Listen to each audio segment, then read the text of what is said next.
स्वातंत्र्याचा अमृत महोत्सव होऊन 3 वर्षे झाली. देशाला स्वातंत्र्य मिळून 78 वर्षे झाली. परंतु येथील मूलभूत सुविधांचं काय? अशा मूलभूत सुविधांसाठी उपोषण करावं लागत आहे ही व्यवस्थेची येथील लोकप्रतिनिधी आणि राजकारण्यांची अभद्र मानसिकता दिसून येत आहे. न्याय मिळेल का या उपोषणकर्त्याला? भूकंपग्रस्त गाव मुक्काम पोस्ट जेवडी, तालुका लोहारा, जिल्हा धाराशिव येथे लिंगायत स्मशानभूमीच्या जागेवरती म्हाडातर्फे वृक्ष लागवड करण्यात आली आहे.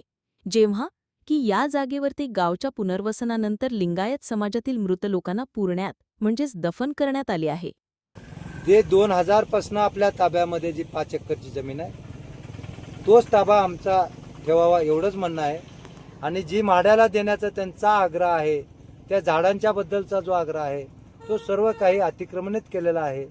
कारण ज्या दिवशी या ठिकाणी जीसीपी आला त्या दिवशी आपण त्यांना सांगितलं, ज्या दिवशी पालकमंत्री या ठिकाणी आले त्यांना निवेदन दिलं, त्या दिवशी कलेक्टरांना सुद्धा तीच गोष्ट सांगितलेली आहे.